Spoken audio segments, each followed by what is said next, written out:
E a gente percebe que crianças de 0 até os 6 anos são as que mais sofrem violações. Não que de 7 anos para cima, até 17 anos, 11 meses e 29 dias, que é o nosso público, não sofra. Mas eles já sabem externar. A criança não.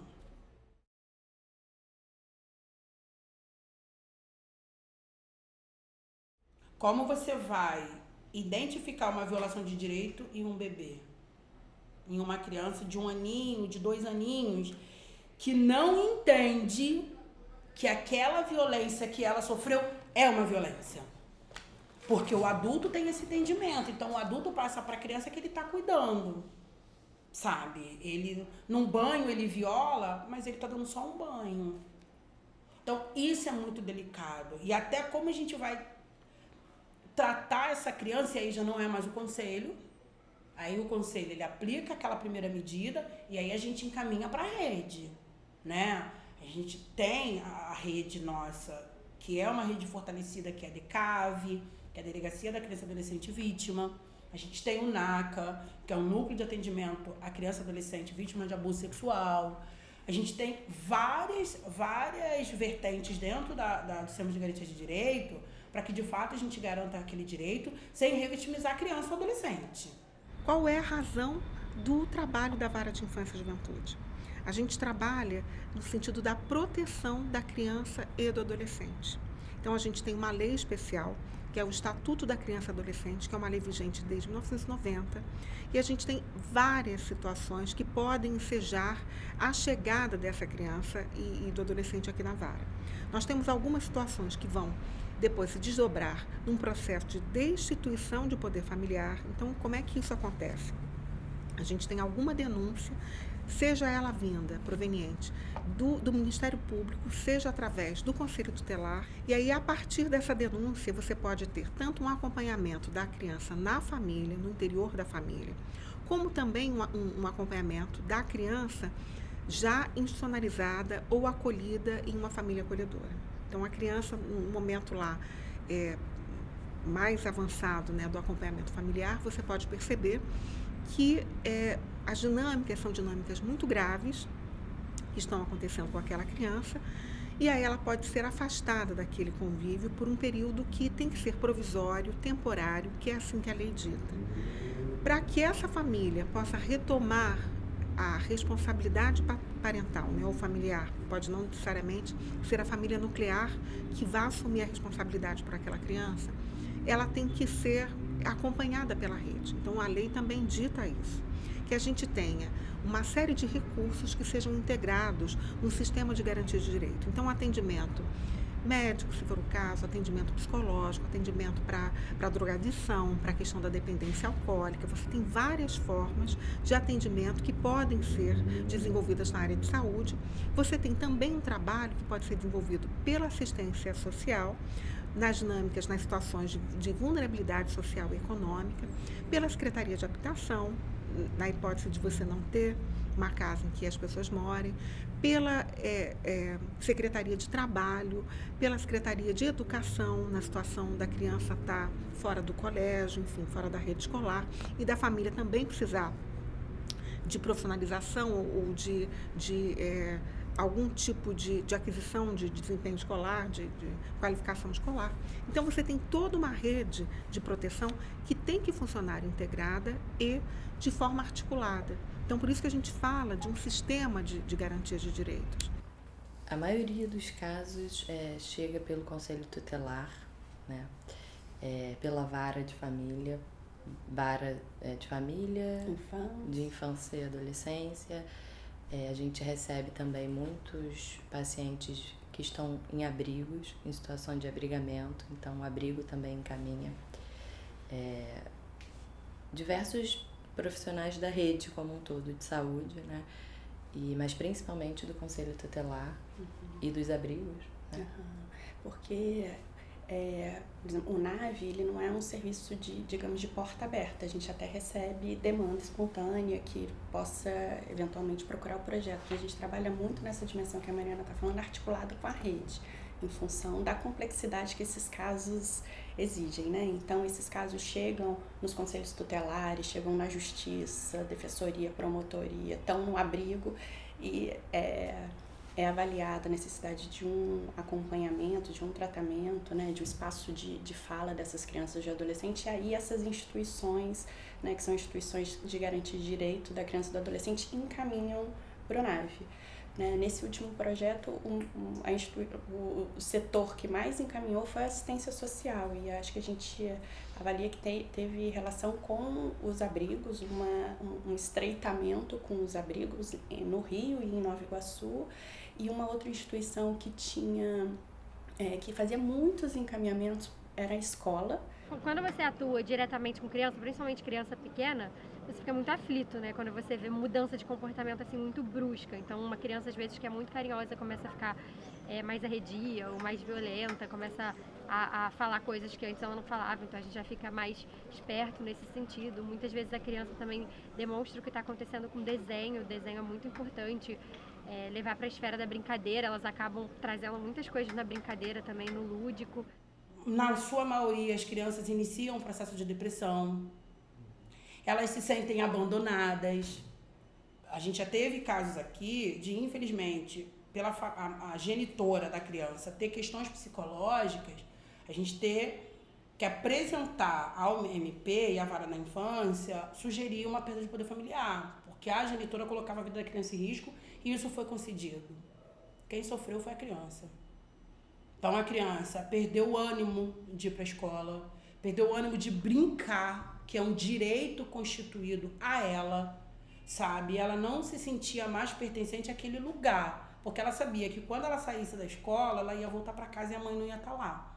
O processo de acolhimento ele tem que ser realmente muito acolhedor, porque a criança que chega numa unidade de acolhimento ou numa família acolhedora, por mais que ela tenha sido colocada naqueles locais, porque é uma forma de buscar protegê-la, é para ela também uma violência.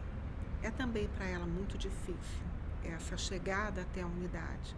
Então, é muito importante que seja um processo desenvolvido de forma célere, de forma cuidadosa, mas porque o alongamento da experiência de acolhimento também é violento. O conselheiro tutelar vai até esse local, vai entender o que está acontecendo, vai ver se realmente aquela denúncia é cabível, se tem alguma prova ali, se a criança está correndo risco, e aí ele vai no Poder Judiciário para que realmente sejam feitas as medidas que ele quer para proteger a criança. E aí tem várias medidas, dependendo do nível, pode ser uma advertência, pode ser encaminhamento dos pais para um atendimento psicológico, pode ser uma ação para orientar a melhor forma de educar sem violência. E aí a gente tem que pensar nesses profissionais que vão acolher essa criança, dele ter esse entendimento. Porque é muito comum dizer, a criança não quer nada. Não.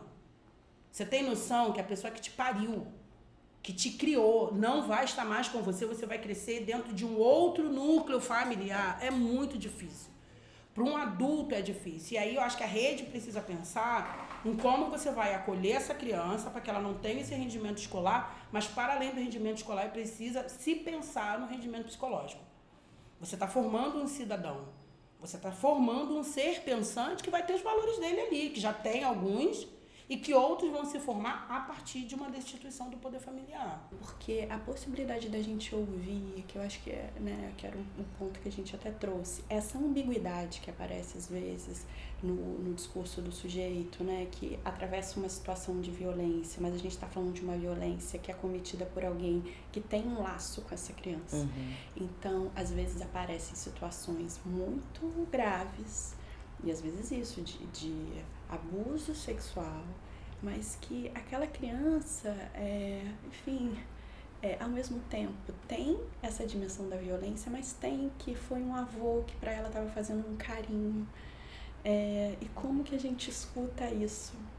Né? Que ao mesmo tempo é essa dimensão de que existe esse laço afetivo, mas ao mesmo tempo existe essa violência.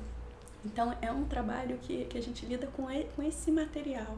E a possibilidade de uma criança poder falar desses dois sentimentos que atravessa, que seja isso de uma violência que é isso, que aí para, inclusive, de ver o avô, de ver...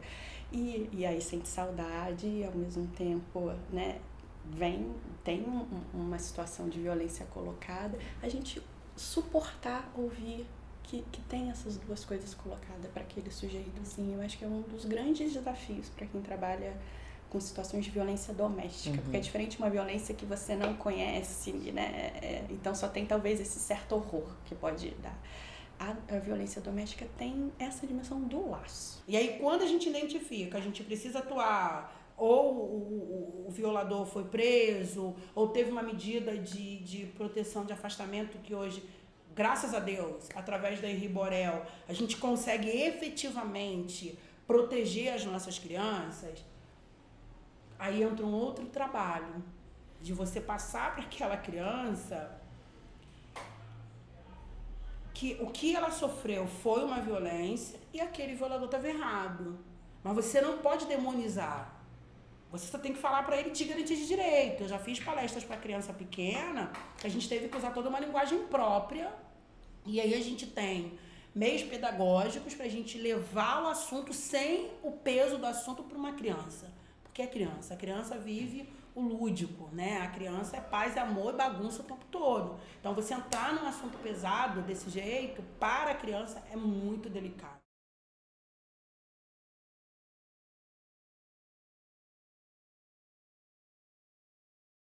O que a gente percebe é que às vezes você tem dinâmicas que são dinâmicas transgeracionais. Então, algumas situações em que os pais foram vítimas de maus tratos, ou de abusos, ou de negligências importantes, e que repetem muitas das vezes aquelas situações aqui com seus filhos e seus netos, enfim. A gente tem aqui na Vara um projeto que é um projeto de medida sob medida, que é um psicólogo que trabalha no acompanhamento das famílias através de uma série de dinâmicas de grupo em que alguns temas envolvendo os cuidados parentais são desenvolvidos e são elaborados, são trabalhados.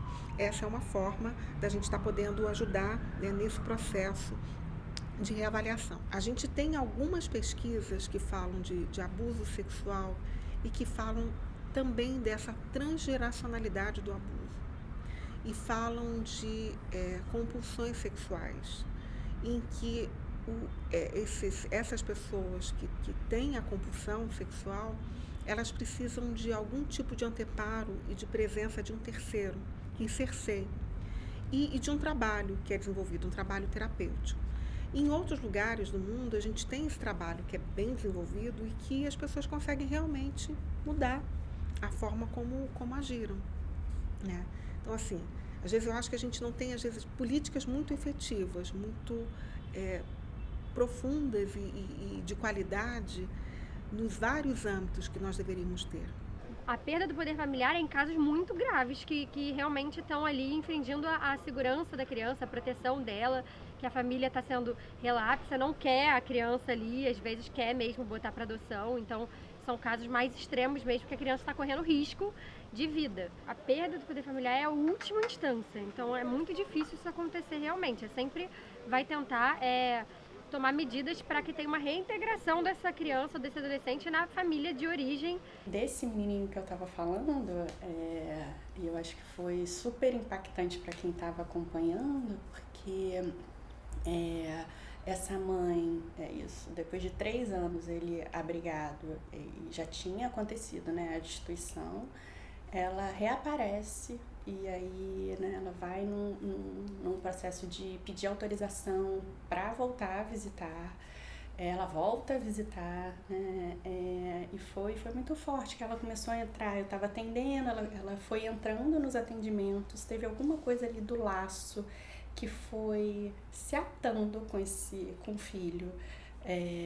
Ela pôde ir retomando a história dele, de quando ele tinha 2 anos, o que eles faziam e tal. E esse laço foi se constituindo. E aí teve possibilidade de uma nova audiência, onde a gente foi junto numa aposta dessa mãe retomar essa possibilidade de estar com o filho, e isso aconteceu, assim, e aí eu acho que foi super impactante, porque aí quando ele foi para casa e tava, e aí a gente seguiu o atendimento com ele. No primeiro atendimento que ele estava em casa, que é isso, por telefone, era um menino que a gente tinha muita dificuldade de entender as palavras, assim, ele estava falando tudo, me mostrando a casa, assim, num efeito, assim, de uma dimensão, desse laço simbólico que foi restabelecido dos lugares dele, da mãe, assim, que teve esse efeito de um menino que perdeu a possibilidade de falar e disso ser retomado. E aí a mãe vai fazer acompanhamento, se tiver problema de drogadição, se tiver problema de alcoolismo, ela vai pro Carim, que é um equipamento que a gente tem, que faz esse acompanhamento, porque não é porque ela é usuária de drogas, ela é alcoólatra, que ela é profissional do sexo, que ela não tem o direito de ser mãe daquela criança ou aquele adolescente. Não é isso que vai desqualificar ela enquanto mãe ou enquanto pai.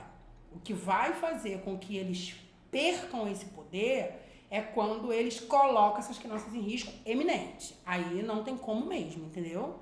A gente tem casos aqui de mães que que querem vender o filho pela droga. Aí é algo muito grave. A gente vai dizer, assim, em princípio, que a destituição ela é definitiva. Como a adoção também é definitiva. Que é isso que a lei fala. Você adota uma criança, você não pode mais devolver uma criança. Mas a gente tem situações muito excepcionais, né, muito raras, em que houve uma desistência da adoção depois da adoção já ter terminado, e aí a pessoa tem que ser destituída daquela adoção, porque a criança, eles não quiseram mais continuar. Acontece.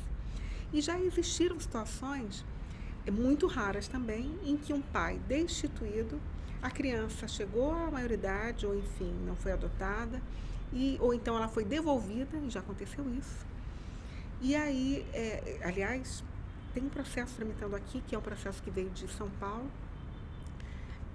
porque a criança era de São Paulo, foi adotada por uma família aqui, a família está desistindo da adoção, e a criança já foi destituída, a família que adotou está pedindo a reversão da destituição, porque eles querem tirar essa responsabilidade dos seus ombros, depois de 2 anos de permanência com o adolescente, dizendo que querem entregar o adolescente para o pai biológico.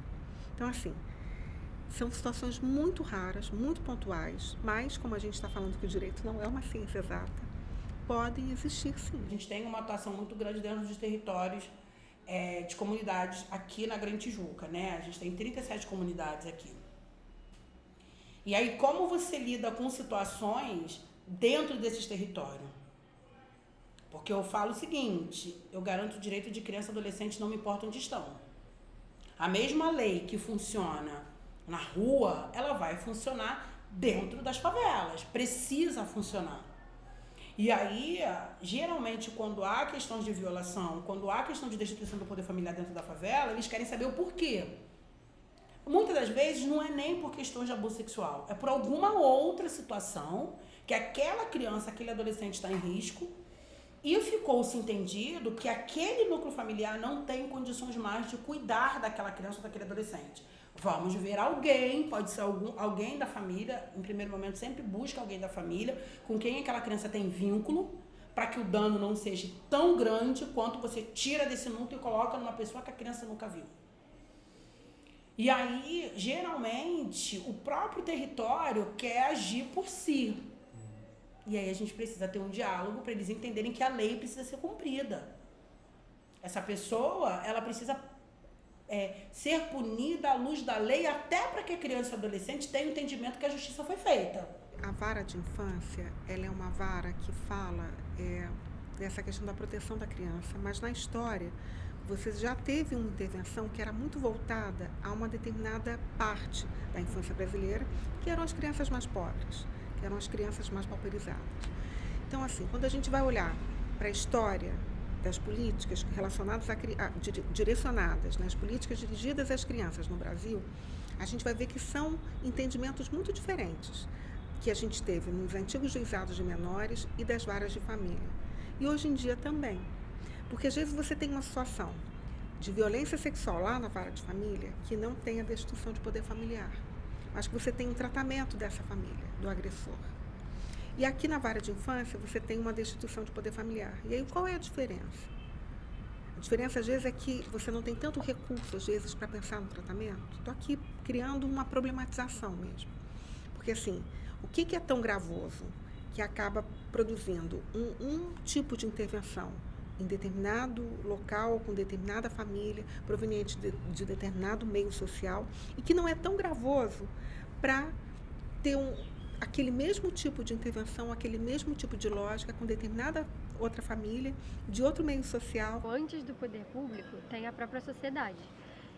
Eu vejo que, infelizmente, as pessoas ainda têm muito medo de se envolver em qualquer caso, assim, de abuso, de violência contra a criança, contra o adolescente. Então, as pessoas muitas vezes ficam, ela é a mãe, ele é o pai, eu não quero me envolver nisso, a pessoa vai ficar chateada comigo.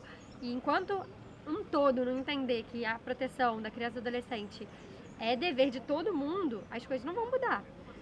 Porque até o poder judiciário, até os políticos, todo mundo está incluído nessa sociedade. Então, enquanto a sociedade não mudar, em cima também não vai mudar.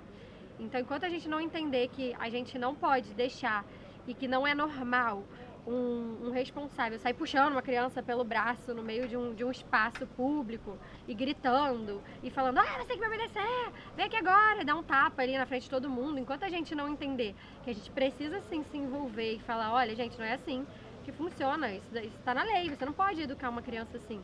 Não é assim que a gente vai criar pessoas saudáveis e que não cometem violência no futuro, não é dessa forma. Então, enquanto a gente também, enquanto sociedade, não se colocar mais e não se incomodar mais com esse tipo de situação, não vai mudar em esferas maiores. Quando a gente fala de métodos a serem utilizados para prevenir a recorrência dos casos, acho que vem muito da educação, sabe? A gente entra nas escolas para palestrar para criança e adolescente, mas dificilmente a gente dialoga com os pais.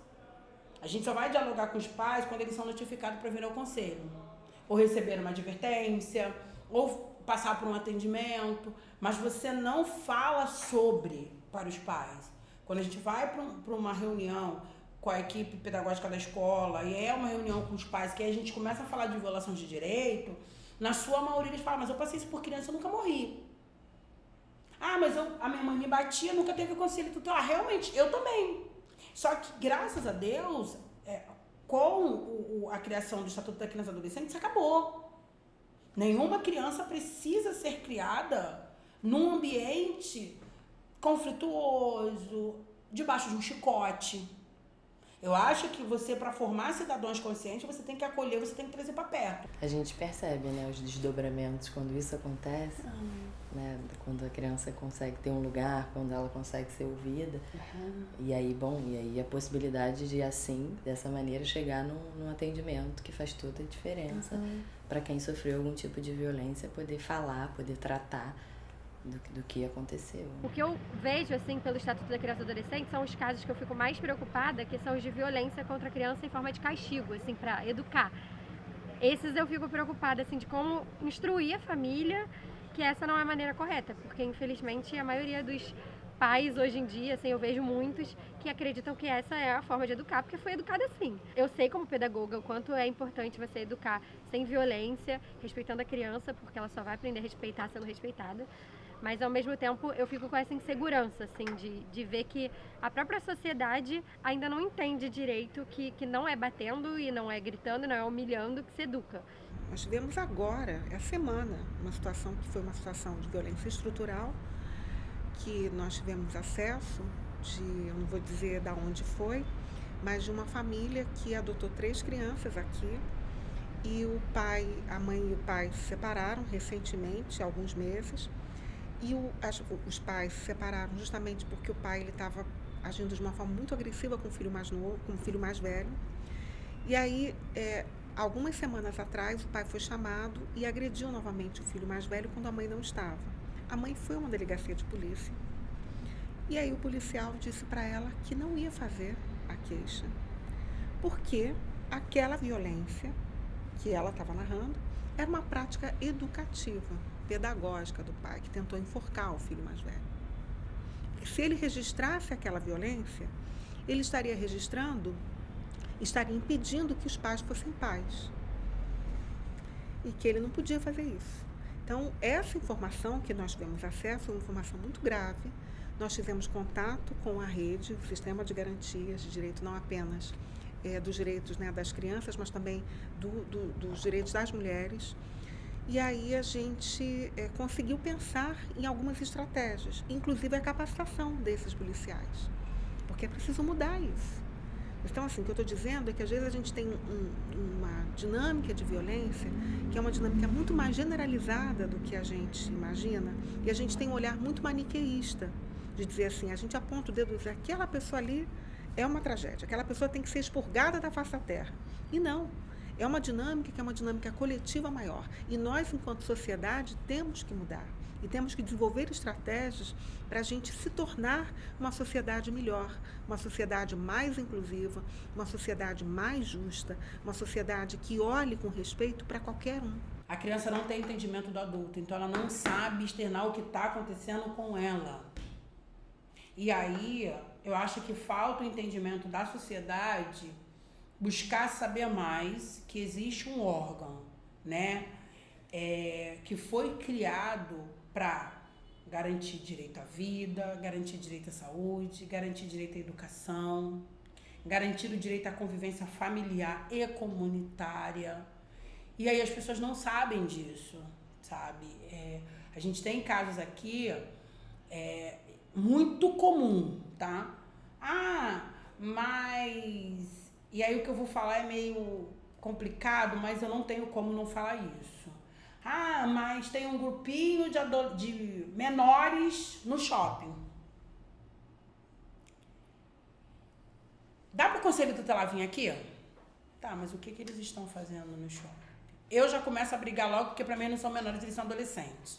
O Código de Menores já caiu há muito tempo, então esse termo menor já não existe mais, né?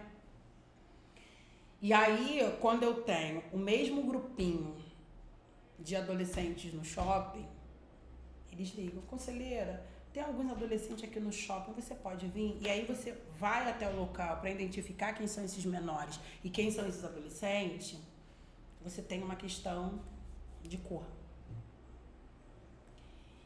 E aí é algo que a nossa sociedade precisa parar e pensar, sabe? Que cidadãos a gente quer formar. Se o Conselho Tutelar ele não estiver de fato inserido nessa sociedade como este órgão para garantir direito, a gente vai continuar vivendo todas as situações complicadas que a gente tem vivido. Não tem mais essa fala de, não é comigo. Mas esse menino é uma peste. Mas essa criança não tem jeito. Puxou o pai. Não. A gente precisa ouvir essa criança, esse adolescente.